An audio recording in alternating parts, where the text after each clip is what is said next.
untuk langkah pertama, di sini aku sudah siapkan 400 gram pisang. Untuk jenis pisangnya ini bebas ya, yang penting pisangnya itu sudah matang. Pisahkan pisang dari kulitnya, lalu lumatkan pisang sampai benar-benar hancur. Nah, ini pisangnya sudah aku lumatkan, sisihkan sebentar. Untuk gabin atau biskuit yang aku pakai ini, aku pakai merek Hatari yang lebih ekonomis tentunya. Oke, lanjut, masukkan 1 sendok margarin, lalu masukkan pisang yang sudah dilumatkan tadi, 3 sendok makan gula pasir, 1 bungkus SKM putih, untuk mereknya bebas ya. Lalu aduk sebentar sampai tercampur merata. Kalau masih ada pisang yang masih bergelinjil, bisa dihaluskan ya. Lalu tambahkan sedikit garam dan 4 sendok makan tepung terigu. Lalu aduk sampai semua bahan tercampur merata. Untuk pembuatan plak pisangnya ini harus terus diaduk ya sampai plak pisangnya itu mengental. Oh ya, untuk pemakaian apinya di sini aku pakai api sedang saja ya, Bun. Nah, kalau plak pisangnya sudah mengental seperti yang ada di dalam video, lalu pindahkan ke wadah yang lain, kira-kira seperti ini. Untuk pemakaian biskuitnya di sini kan aku pakai biskuit Hatari yang ada gulanya. Nah, yang ada gulanya ini akan aku taruh di dalam dan ditambahkan plak pisang. Dan untuk biskuit yang tidak ada gulanya akan aku taruh di luar ya. Agar apa? Agar nanti pas digoreng gabinnya itu tidak cepat gosong karena ada gulanya. Dan untuk tebal tipis isiannya itu juga bisa disesuaikan saja ya, Bun. Untuk cara memasukkan isian ke dalam biskuitnya ini, kira-kira ambil 1 sendok makan plak pisang, lalu ditimpa seperti yang ada di dalam video. Nah, ini kan pinggirannya masih kosong, bisa diisi lagi dengan plak pisangnya sampai penuh dan rapi.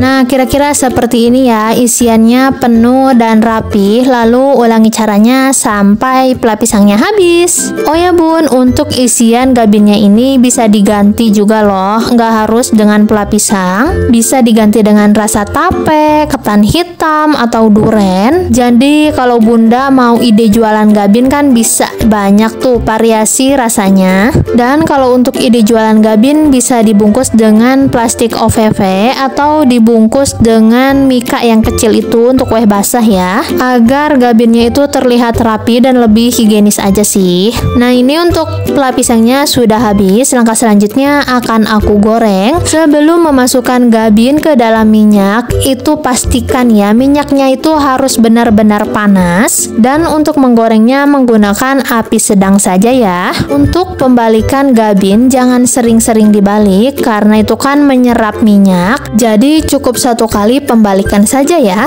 Nah, kalau warna gabinnya sudah berubah menjadi kuning keemasan atau golden brown seperti yang ada di dalam video, lalu angkat. Lalu goreng sisa gabinnya sampai penggorengannya selesai.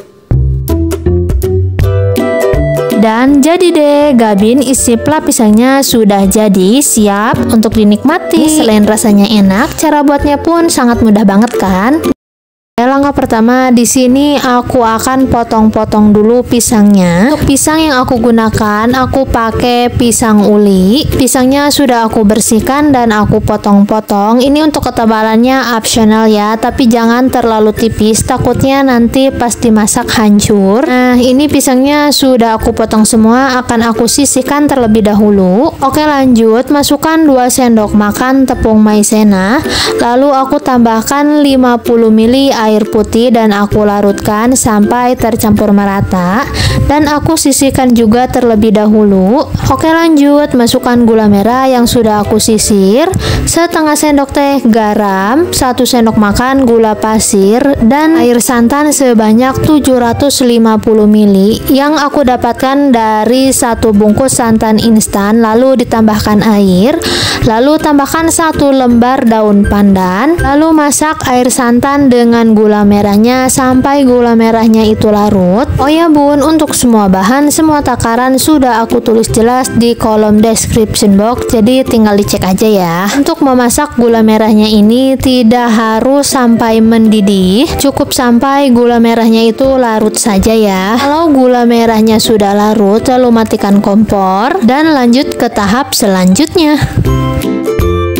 Masukkan 1 bungkus agar-agar tanpa rasa, lalu tambahkan air gula merah dan santan yang sudah dibuat tadi. Air gula merahnya harus sambil disaring ya, agar tidak ada kotoran dari gulanya itu terbawa. Lalu masukkan pisang yang sudah dipotong-potong. Masak kedua bahan ini menggunakan api sedang cenderung kecil dan harus sambil terus diaduk agar tidak ada bahan yang menggumpal di bawah. Nah, kalau adonannya sudah mendidih seperti yang ada di dalam video, lalu kita masukkan larutan maizena yang sudah aku buat tadi. Lalu masak kembali adonan pudingnya sampai pisangnya matang dan adonan pudingnya mengental. Kalau adonan pudingnya sudah mengental tapi pisangnya belum matang, bisa dimasak lebih lama lagi, asal adonannya itu harus sambil diaduk ya. Kalau pisangnya sudah matang dan adonannya sudah mengental, lalu kita matikan kompor. Untuk cetakannya aku pakai cetakan aluminium atau cetakan bolu ya. Dan untuk cetakannya sudah aku basahi dengan air minum. Untuk memasukkan adonan pudingnya ini aku menggunakan sendok sop dan menuangkan adonan pudingnya juga sedikit-sedikit aja ya, dan disusun pisangnya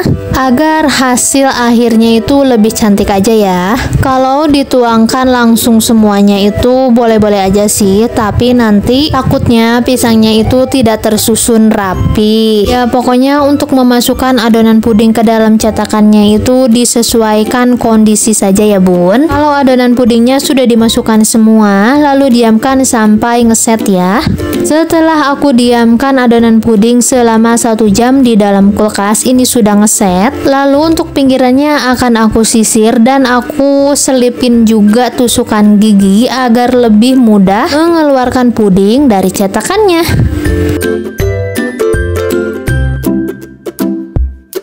Tuh, mudah banget kan mengeluarkan puding dari cetakannya.